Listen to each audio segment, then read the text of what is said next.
गन्ना लाल निकलता है, सफ़ेद बैंड यहाँ पे ये सफ़ेद बैंड है, ये दिखाई देते हैं आपको। और सूंघने पे सिरके जैसी बदबू आती है, सूंघने पे सिरके जैसी बदबू आती है। ये लाल सड़न रोग के लक्षण होते हैं।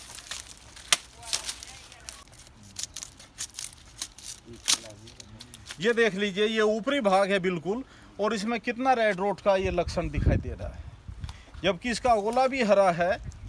तो ये एक लाइलाज बीमारी है, इसका कोई इलाज नहीं हो सकता। हम राम राम भाई, आज जो हम आए हुए हैं दरियापुर गांव में भाई। और दरियापुर गांव में किस वजह से आए हुए हैं कि अब जो हमारे पास जो CO 0238 गन्ना है भाई, उसमें बीमारियों का हो चुका है घर। तो भाई उस गन्ने को जो रिप्लेस करना बहुत ज़रूरी है, उससे कि कौन सा बीज उसकी जगह रिप्लेस करना चाहिए। तो भाई यहाँ पे जो है ये जो नया बीज बोया जा रहा है खेत में, दरियापुर गांव है, डिस्ट्रिक्ट जो हापुड़ लगता है। और यहाँ पे मील के अधिकारी लोग आए हुए हैं और इनसे पूरी जानकारी ली जाएगी कि भाई इससे मतलब कौन सा बीज रिप्लेस करना चाहिए, उसकी उत्पादन क्षमता कितनी है और उसमें किस तरीके का रखरखाव करना है और उसके खर्चे वगैरह सब चीज़ की जानकारी ली जाएगी। भाई चलते हैं तो अधिकारी के पास जो है उनसे बातचीत करेंगे और आपकी बातचीत कराई जाएगी। राम राम जी। राम राम जी, नमस्कार सभी को।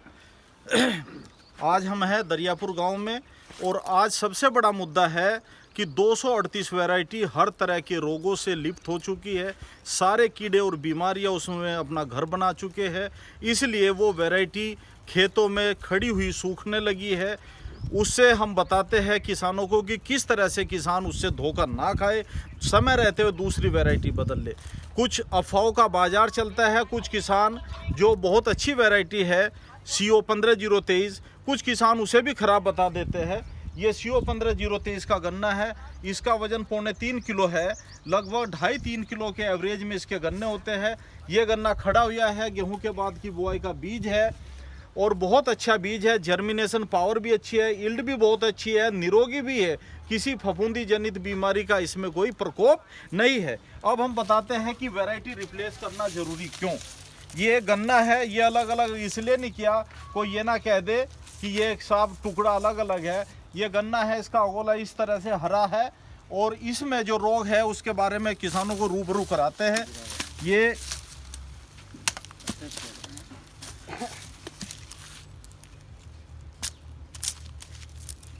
238 वैरायटी का गन्ना है, और इसमें ये गन्ने का लाल सड़न रोग है। कभी कभी स्टॉक बोरर लगने से भी थोड़ा लाल निकलता है, तो उसे भी किसान कह देते हैं कि ये लाल सड़न रोग है। लाल सड़न रोग के लक्षण ये है कि लाल सड़न रोग में गन्ना लाल निकलता है, सफ़ेद बैंड यहाँ पे ये सफ़ेद बैंड है, ये दिखाई देते हैं आपको। और सूंघने पे सिरके जैसी बदबू आती है, सूंघने पे सिरके जैसी बदबू आती है। ये लाल सड़न रोग के लक्षण होते हैं।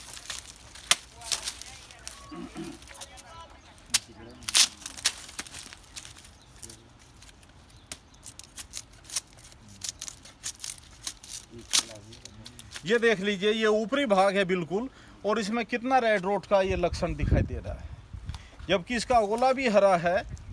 तो ये एक लाइलाज बीमारी है, इसका कोई इलाज नहीं हो सकता। हमें वैरायटी रिप्लेस करना ज़रूरी होता है।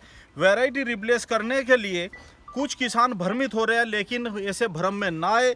CO 15023 बहुत अच्छी वैरायटी है, निरोगी है, बम्पर पैदावार देती है। ज़्यादा से ज़्यादा किसान इसकी बुआई करे।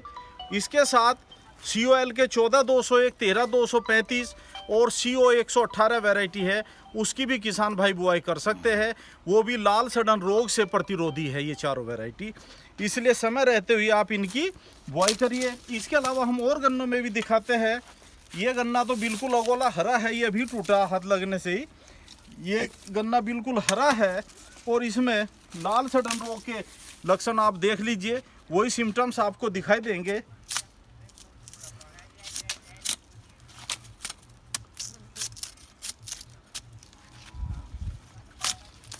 ये लाल सड़न रोग है, पूरी तरह से फफूंदी का माइसीलियम इसमें फैला हुआ है। और ये एक पेंडा यदि डाल दिया जाए पानी के साथ खेत में, तो 1 एकड़ के अंदर ये रोग फैला सकता है। ये समस्या इस वैरायटी में है। तो इस वैरायटी को 238 को बिल्कुल भी ना लगाए, जहाँ तक हो सकता है इसको रिप्लेस करें। और रिप्लेस करने के लिए 4 वैरायटी 15023, 13-235 और 14-201 यही वैरायटी आप लगा सकते हैं। दूसरे, खेतों में ट्राइकोडर्मा का प्रयोग अवश्य करें। ट्राइकोडर्मा एक जैव फफूंदी नाशक है। ट्राइकोडर्मा का प्रयोग करने से इस फफूंदी का रोगाणु नष्ट हो जाएगा। तो खेतों में 4 किलो या 5 किलो, 4 से 5 किलो प्रति एकड़ की दर से ट्राइकोडर्मा को गोबर की खाद में मिलाकर जब बुआई के लिए खेत तैयार करते हैं तो अंतिम जुताई से पहले आप उसको मिट्टी में मिला दे, तो उससे रोगों से, उसमें फफूंदी जनित रोगों से लड़ने की शक्ति बढ़ जाती है। वो ऐसे काम करता है जैसे अमरबेल जिस पेड़ पे फैलती है उस पेड़ को सुखा देती है। तो ट्राइकोडर्मा भी एक फफूंदी है, लेकिन जो गन्ने में रोग पैदा करने वाली फफूंदी है वो उनको नष्ट कर देती है, उनको किल कर देती है, मार देती है और हमारी फसल के लिए सुरक्षा देती है। इसलिए ट्राइकोडर्मा का प्रयोग करें।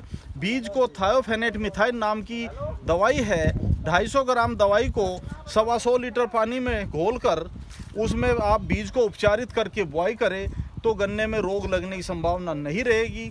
खेतों में NPK खाद का प्रयोग करें और साथ के साथ WDG सल्फर जो एक पोषक तत्व भी है और फंजीसाइड भी है, उसका भी प्रयोग आप अवश्य करें। इससे आपकी फसल सुरक्षित भी रहेगी और पैदावार में भी बढ़ोतरी मिलेगी। तो हो सकता है किसान भाई मेरी इस बात को सुनेंगे, ध्यान में रखेंगे और अपनी फसल से, अपनी खेती से बहुत लाभ ले सकते हैं। साथ साथ 238 वैरायटी में एक दिक्कत ये भी आ रही है कि अभी हाल ही में खेत से उखाड़ा गया पौधा है, इसमें खड़ा पौधा सूख गया है। इसे ध्यान से देखेंगे तो इसमें बड स्प्राउट हो रही है। ये एक GSD बहुत भयानक तरीके से इसमें बढ़ती जा रही है। ये हर आँख इसकी नीचे से ऊपर तक स्प्राउट हो रही है। तो इसमें पौधा बिल्कुल खड़ा हुआ सूख जाता है और गन्ना आगे ये खोखला होके सूखना शुरू हो जाता है। तो ये भी एक फैलने वाली बीमारी है। तो इन बीमारियों से भी आप अपनी फसल को बचा सकते हैं। तो सबसे बड़ा इलाज यही है कि जिस वैरायटी में रोग है उसे खेत के नज़दीक ना आने दे। सबसे बड़ी सावधानी किसान भाइयों को यही रखनी है। इसमें लाल सड़न नहीं है, लेकिन ये GSD ग्रासी सूट डिजीज इसमें भयानक तरीके से लगी हुई है, जिसके परिणाम स्वरूप पूरा पौधा सूख चुका है। तो ऐसी वैरायटी आप खेत के नज़दीक ना आने दे। साथ ही साथ एक जानकारी और दूंगा मैं कि 238 वैरायटी वैसे भी बीज के लायक नहीं है। ये 238 का एक अगोला है और इसे मैं थोड़ा सा बारीकी से देखो तो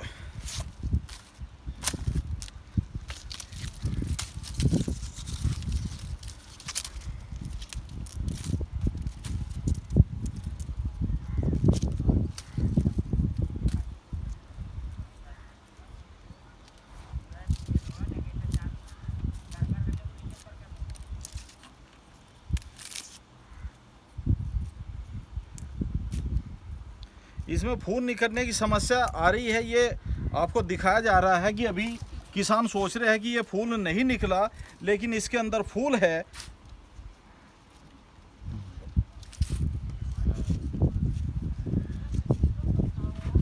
दिखाई दे रहा है आपको ये? जी जी बिल्कुल। ये फूल आपको दिखाई दे रहा है। जब ये फूल निकलता है तो गन्ने में वाटर कंटेंट जो होता है, पानी की मात्रा कम हो जाती है। ना तो गन्ने में प्रॉपर वजन रहता और ना ही गन्ने में चीनी बन पाती और ना ही गन्ना जमने के लायक रहता है। तो इसलिए ऐसी वैरायटी की बुआई करना हमारे लिए निरर्थक है। ऐसी वैरायटी की आप बुआई ना करें। साथ ही साथ यदि विश्वास ना हो तो दूसरी वैरायटी, दूसरे गोले में भी आप यही देख सकते हैं।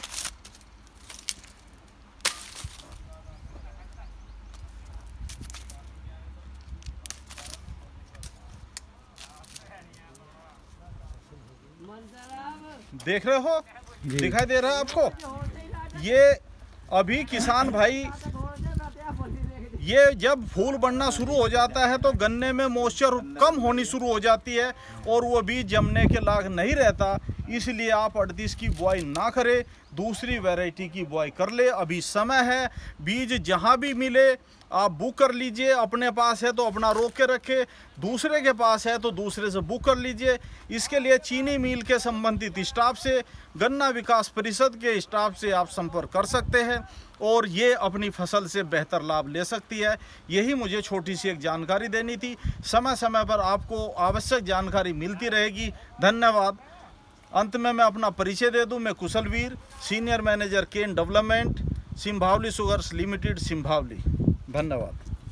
भाइयों ये थी आज की जानकारी। भाई इन्होंने CO 0238 के बारे में पूरी जानकारी दी कि कैसे इसमें लाल सड़न रोग और जो है फूल निकलने वाली बीमारी है। तो भाई समय रहते हुए आप अपनी जो ये वैरायटी है इसको रिप्लेस करें। और जो इन्होंने 4 वैरायटी बताई हैं जो मील द्वारा मानक रखी गई हैं, उन्हें जो है उनकी टाइम पे ही बुवाई कर दें। भाई यहाँ पे देखो ये 15-0-23 गन्ना है, इसकी बुवाई चल रही है। और इसके वजन का हिसाब देखा जाए तो और जो गन्ना उससे भी बहुत बेटर वजन इसके अंदर है।